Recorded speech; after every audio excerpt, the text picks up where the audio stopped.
Politics of immigration and more this morning. Host of the Hugh Hewitt Show, Hugh Hewitt. Good morning, Hugh. Hi, Alisyn. How are you? I'm well. So we see some real points of distinction in terms of how the candidates feel about immigration. Everything from deport them all to things that sound like a path to citizenship. So who do you think is getting it right in terms of winning the GOP primary? Who do you think has the hearts and minds of where voters are? Well, I think this will come up as a issue on our December 15th debate when we're in Las Vegas. The last debate really before Christmas and New Year's and the bowl season takes over. So I expect that there will be some conversation about it between now and then. But I have to disagree with the premise of the question, Alisyn. I don't think it's that deep of a divide. Almost every one of the candidates agree on building a very strong, long wall, as does Mrs. Clinton. Most of the candidates agree on some form of regularization, whether it requires people to leave and come back or stay in place.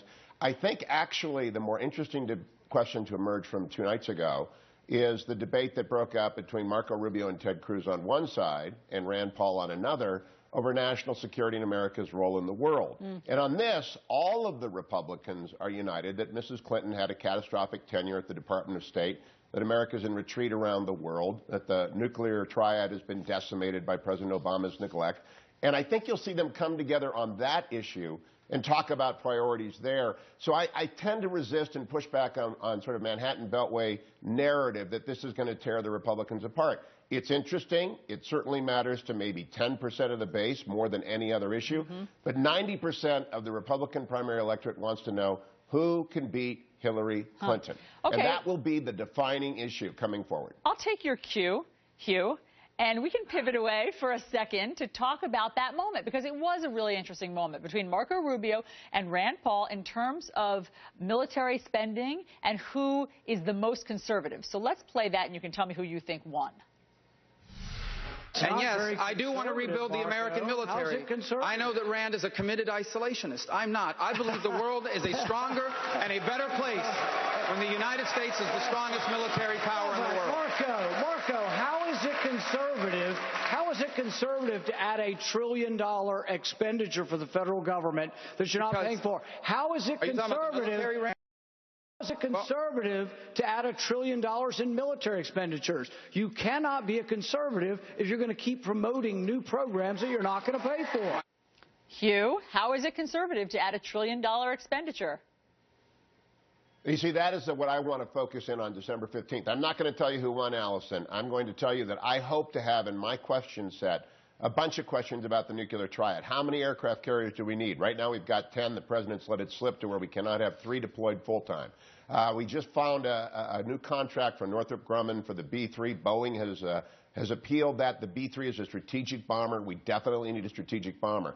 We have to replace the Ohio-class submarine. It costs a boatload of dough, more than the entire shipbuilding budget has in it right now. Okay, so I mean, so this is what I want to get into. Sure, but I mean, what you're saying sounds like you agree with Marco Rubio. You think that Marco Rubio won that point. That's his. Those are his points. It shouldn't. It should.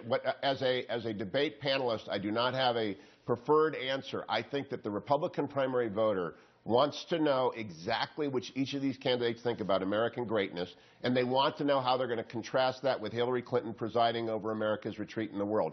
You know who won that debate actually the most was the guy in the first debate, was Chris Christie on 2 nights ago, when he said about China that he would fly Air Force One over the artificial island, something he first said on my radio show on September the 2nd. And Hillary's name came up 40 times, Alisyn. Yesterday, she said in New Hampshire that she tried to join the Marines when she was First Lady of Arkansas, or when she moved to Arkansas. An extraordinary claim that's, simply not. I hope you investigate it as much as you investigate Ben Carson. But I'll tell you that what people are going to jump on is they're going to distinguish how the Republican field wants to support the military versus how President Obama and Secretary of State Clinton have gutted the American military. Hugh, so that's where I think the December debate will go. Okay, a couple things. We are looking into Hillary Clinton's story. She said it more than just yesterday.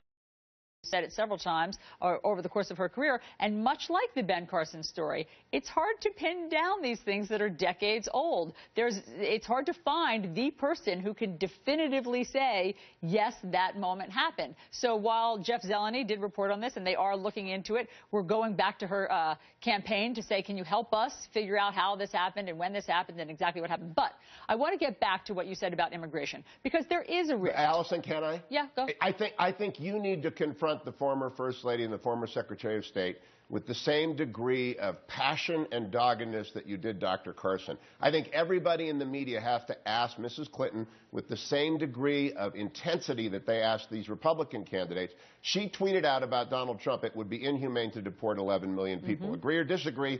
People have to ask Mrs. Clinton, okay, what are you going to do? Are you going to build a wall? What are you going to do with these people? What are you going to do about the cartels, about the terrorists who attempt to come in from Hezbollah, from the southern border to bomb the Saudi Arabian ambassador in Washington, D.C.? She gets to tweet out because media doesn't push back against her the way that they push back against Republicans, and I'm hoping that changes over the course of the next year. Hugh, I look forward to doing what you're suggesting. I look forward to asking Mrs. Clinton questions and pursuing her with the same dogged line of questions that we did with Ben Carson. She has not come on New Day. We are asking her to, and I look forward to that moment when she agrees to.